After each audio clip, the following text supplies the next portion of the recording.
አዲስ 1879 ይህ የአዲስ 1879 ሙሽት ነው።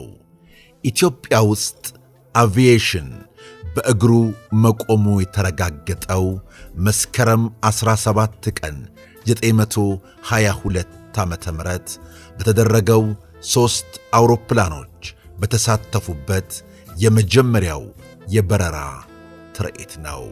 ለዚህ በኢትዮጵያ አቪዬሽን ታሪክ ቀዳሚ ሆኖ ለተመዘገበው የበረራ ትርኢት ምክንያት የሆነው በየዓመቱ መስከረም 16 ቀን የሚከበረው የደመራ በዓል ነው።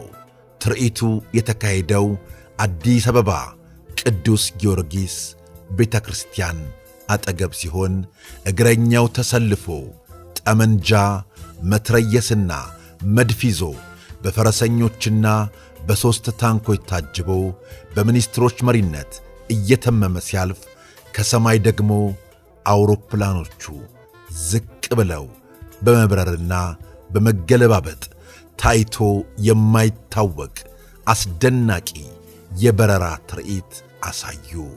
ሕዝቡ ተደነቀ፣ ተገረመ። እንዲህ አይነት ነገር ደግሞ ከየት አመጡብን ብለው እርስ በርስ ይነጋገሩ ጀመር። አንዳንዶቹ አናይም ብለው ራሳቸውን ዝቅ አድርገው አውሮፕላኑ እስኪያልፍ ተቀመጡ። አውሮፕላኖቹ የበረራ ትርኢት ከማሳየታቸውም በላይ ዙሪያውን በኢትዮጵያ ሰንደቅ ዓላማ የተከበበ ግጥም ከአየር ላይ ለሕዝብ በትነዋል። የግጥሙ ይዘት የመስቀል እንቁጣጣሽ ለኢትዮጵያ አርበኞችና ጀግኖች የሚል ነበር።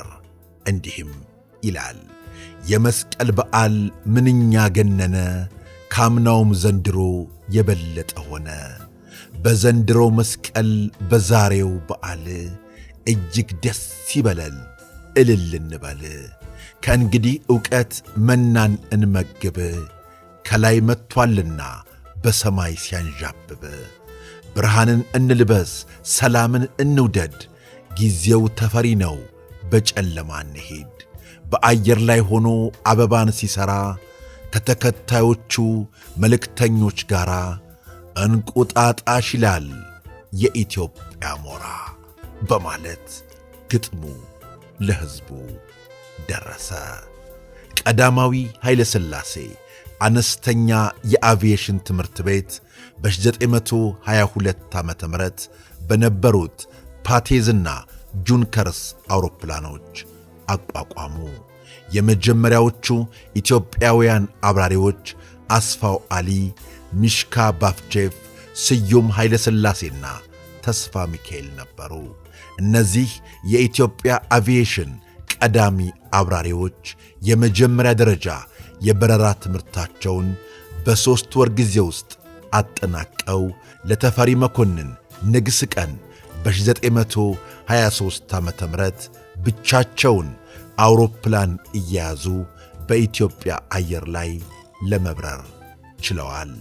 መስከረም 23 ቀን 923 ዓመተ ምህረት የተሰጣቸውን ፈተና አልፈው የበረራ ችሎታቸውንም ስላረጋገጡ ከቀዳማዊ ኃይለ ሥላሴ የኒሻን ሽልማትና የምስክር ወረቀት ተሰጥቷቸዋል። ኢትዮጵያውያንን በበራሪነት ለማሰልጠን የሚደረገው ጥረት ቀጥሎ ተጨማሪ የማሰልጠኛ አውሮፕላኖች ተገዙ። ተጨማሪ ተማሪዎች ተመልምለው ሥልጠና ተሰጣቸው።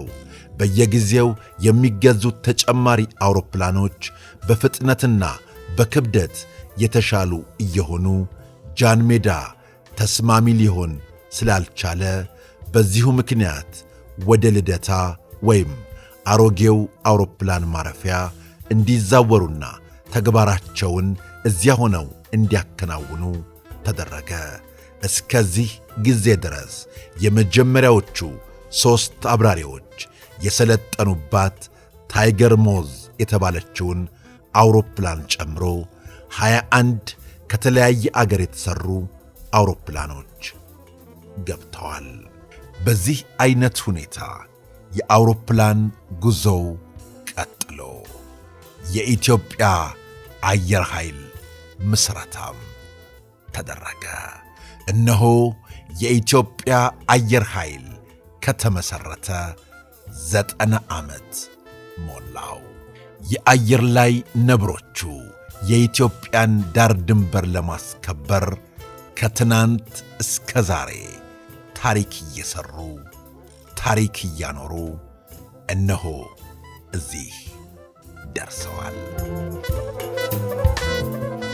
የኢትዮጵያ አየር ኃይል ጅማሮው ምስረታው ሊመጣ የቻለው በእነዚህ አይነት ጽንሰ ሐሳብ ምክንያቶች ነበር። እነሆ የኢትዮጵያ አየር ኃይል ከተመሠረተ 90ኛ ዓመቱን እያከበረ ይገኛል። አየር ኃይላችን ከተመሠረተበት ጊዜ ጀምሮ የኢትዮጵያን ነጻነትና ሉዓላዊነት ለመጠበቅ በየጎራው እየተወነጨፈ በታሪክ ፊት የሚያኮራ ተግባር ሲፈጽምና አንድነቱን ከወራሪ ሲጠብቅ ቆይቷል።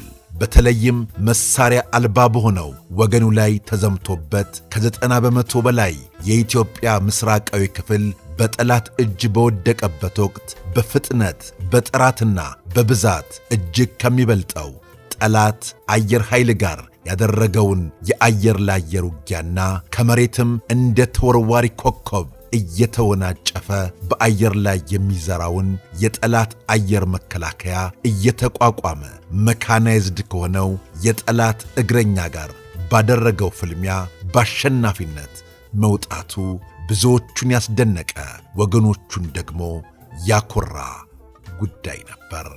ጎበዝ በሥራው እንደሚሞገስ፣ ጀግና በጀግንነቱ እንደሚወደስ ሁሉ የአየር ኃይል ሰራዊትም በጥቅሉ በጀግንነት ባከናወነው መሥዋዕትነት እጅግ በርካታ ሀገር የምትኮራበትን ተግባር ፈጽመዋል። ለኢትዮጵያ አየር ኃይል ወይዘሮ ኤልሳቤጥ ባስልዮስ አኩሪ ክንዳችን የተባለ ግጥም ገጥመውለታል። ባጭሩ እንመልከተው።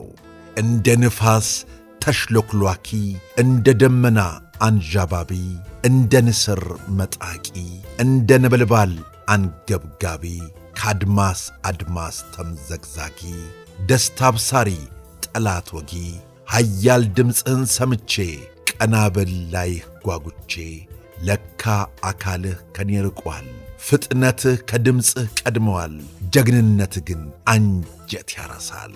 ንገረኝ እንጂ በቃል በቃል አኩሪ ክንዳችን የአየር ኃይል ብለው ገጥመውለታል።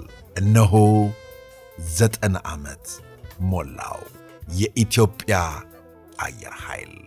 ጀግኖቹን ከጥንት እስከ ዛሬ በጀግና አብራሪዎቻችን በማይሰለቹና ጽኑ የሀገር ፍቅር ስሜት ባላቸው ቴክኒሽያኖቻችን ድካምና ጥረት ሀገራችን ኢትዮጵያን በአየር ላይ ታሪክ የሰሩትን፣ ሰርተው ያለፉትን፣ አሁንም እየሰሩ ያሉትን ከልብ እናመሰግናለን። አዲስ 1879 አሁንም የተለያዩ ታሪኮችን ማቅረቡን ይቀጥላል። ስለ አብሮነታችሁ፣ ስለ ወዳጅነታችሁ ከልብ እናመሰግናለን። አዲስ 1879